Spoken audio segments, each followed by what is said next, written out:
Hi there, my name is Caitlin Bandy and this is my channel Bandy's Books. Today we are going to be doing a book organization video. I actually shot this video over a period of about a month. I started it in December, just prior to Christmas time. I bought my partner Oz a TV for Christmas, and to set up the TV it required us to kind of reorganize our whole living room and move our bookshelves. And since I was moving the bookshelves, I had to take all the books off, and I had several really large orders of books come in December. There was a big haul of books from Book Outlet in particular. If you're interested in seeing that, link up here. Anyways, I had like 50 books that I got in December between giveaways, book hauls, etc. And then I had to take all these books off. So I went through, I organized everything. I separated out books to go to little free libraries, books to go to my mom, books to send to some Instagram friends. And I completely reorganized my whole entire book system. So I'm gonna start this video by showing you some clips from the last time that I organized my bookshelves, which was back in the early fall. You're gonna see Gibson in this video. He pops up in it a little bit because he was there when I was shooting it. So you'll kind of have an idea of what the layout was before, and then we'll jump into the organization process, and then I'll finish off with some video of how it looks now, where all my books are at. Didn't like change anything like drastically in the bedroom or in my bookshelf here, which is all my cookbooks, but I changed kind of how I organize all my bookshelves in my living room for the most part. So let's get into it.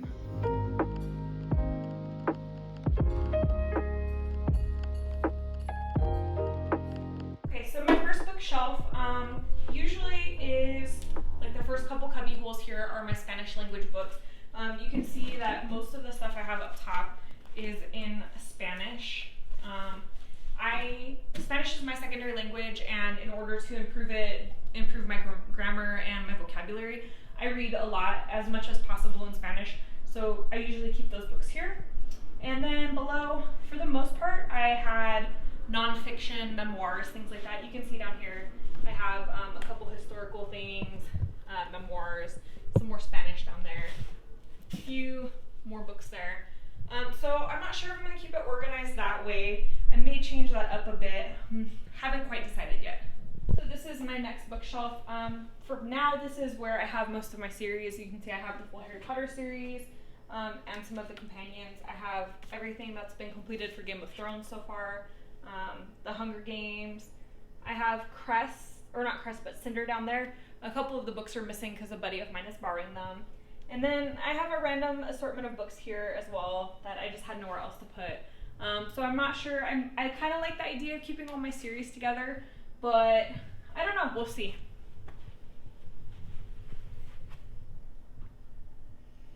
So this is the biggest bookshelf in my house. This is my dining room bookshelf. I'm a chef for a living, and by default I have a ton of cookbooks. I have this somewhat organized. I'm pretty happy with how it is. I may like change it up a little bit, but basically I have like Middle Eastern cooking here. I have French and European cooking up here. These two are like two of my favorite cookbooks. Mastering the Art of French Cooking, Julia Child, Part 1 and Part 2. If you're into cooking, these are musts. And also the Escoffier cookbook, another must. Here I have some Asian cookbooks, some Latin American cookbooks. This is culinary related fiction, Americana. I have a lot of like Southern cooking. Thomas Keller, the godfather of American cooking here, and some sweets. And then on the bottom, I have books from school. Gibson's gonna come say hi. So I have a degree in culinary arts, so I have all my culinary arts books here. I also took quite a few college courses. I have stuff in French, Arabic, macroeconomics, microeconomics, world religion, etc. I don't really know why I've hung on to all the college books, mainly because they're outdated and they can't be sold, so I figure that maybe there's some useful information that I can reflect on at some point. And the reason that Gibson is hanging out over here is because his treats are hidden here. So we'll give him one of these guys, and then we'll continue on with the rest of the tour. Can you sit, bud? Shake. Other paw. High five. Oh, you found it? There you go. These are my built-in shelves. You can see you have a couple of them on the side of the bedroom. And don't mind the mess right now. I'm currently decorating for Thanksgiving, which is why there's all these like pumpkins and things. I'm trying to figure out as I put my books away where these are gonna go. I have a stack of a couple books that I got for book mail, a couple surprise gifts, a couple things from publishers. I have my Lord of the Rings series, which is one of my absolute all-time favorite series, so I keep it close by. And then we have more shelves on the other side. I have this little shelf here, which I think eventually I'm gonna make into a reading nook. For now, it houses my cactuses and my plant, but I wanna get like a little mat. I have my pillows so that I can sit here on nice sunny days and read. And then I have my shelves on this side. I have kind of a hodgepodge over here. I have the Cemetery of the Forgotten Books series in Spanish by Carlos Ruiz Zafón. It's one of my favorite series in Spanish, and I have Tres Tristes Tigres, which is a book that's written in colloquial Cuban Spanish. This may, again, be rearranged. And down here I have a couple random books, some Stephen King and a couple Neil Gaiman. And then my buddy Gibson is down here. Can't really see him that well, but he likes to hang out, you know, in here. This bookshelf is my TBR for whatever month it is. So for example, we're in the month of November. These are the books that I would like to complete by the end of November. If you watch my YouTube videos, you'll notice that this changes. So like last month in October, it was all horror, mostly black books, and really dark and spooky. This month it's much more colorful, and there is quite a variety. Whatever book is pulled out and set to the side here is whatever I'm currently reading. So I'm currently reading The House in the Cerulean Sea, which is really, really good. I'm so happy. I've read it in about a day and a half. I'm just to the end of it. So usually the one book that I'm reading will be set aside, and the books that are waiting will be here.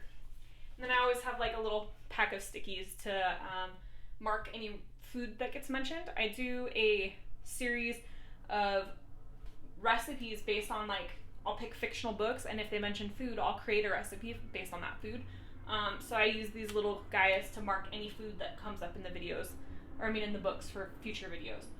If you're interested in any of those book-related recipes, a link will pop up somewhere here. And then I have a couple shelves on this side as well. As you can see, there's some books in there. There's also shelves on the other side to use for space for books as well. So you've seen how everything is organized currently. So now I've got to figure out what to do with the other 90 books that are sitting on my living room floor.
Here in the living room. You can see I have all my monochromatic books here, white, gray, and black for the most part.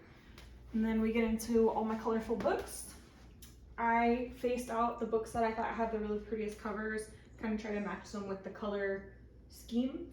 These books over here are books that I either have pulled out for videos, read, and need to refile, and I have a handful of books that I've received recently, like some ARCs from publishers, and a couple of books that I found in some little free libraries. So I gotta file those ones away. Those will be, you know, mixed into here. Over here I have some books for my mom, book for a friend of mine from Instagram that I need to mail out, and then down here I have a box for books for little free libraries. I plan to get like a nice basket eventually, something that's much more aesthetically appealing, but just for the sake of organization right now I have this little box to put little free library books in. This is my kitchen bookshelf. It's pretty much the same as the beginning of the video from November. I didn't really change anything too much in the organization. I got a couple new things. I got this quote book it's a Julia Child quote book. My mom gave it to me for Christmas.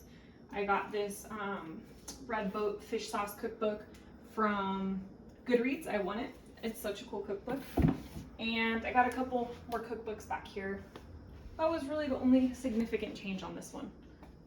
These are the shelves that were in my bedroom, or that are in my bedroom. Up top, I decided to put all my series, so you can see I have my Game of Thrones, Girl with the Dragon Tattoo. And then on the other side, I have my Harry Potter, Hunger Games, Lord of the Rings, that kind of stuff. On the lower shelves, I have books that I've completed that need to be reviewed, do something with them, you know. And then over here, I have my Spanish series, which is El Cementerio de los Libros Olvidados. So those are there. And then up on top of my bed, as always, I still have my TBR. I really like this particular organization strategy. So every month when I'm getting ready to start the new month, I go and pull out the books that I want to read, whatever my goal is for the month, and I organize them up here along with like decor to match the month, of course.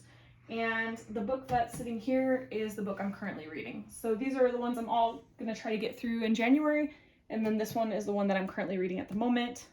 So far I'm doing pretty good, actually. I've knocked out a decent chunk of books for this month so far. I feel like I'm doing much better this month than I did in any of the months in 2021. So this has been my book organizational video. I hope that this was interesting for you. I know it's a lot of fun for me watching other people's videos on how they organize their books. It's really cool seeing not only how people organize their shelves, but the aesthetics of people's house, getting to know them a little bit, because you know, the way that you decorate your shelves and everything, it's such a personal thing. And so anyways, I hope mine was fun. Maybe it gave you some cool ideas of things to do in your own, or you just enjoyed seeing what I do with mine. If you like this video, hit the thumbs up. Maybe comment down below, how do you organize your books? Do you go by title, author, color, size, what have you? Let me know in the comments. And if you're not already subscribed, consider hitting the subscribe button. And if you do, then I'll see you in the next video. Thanks, bye.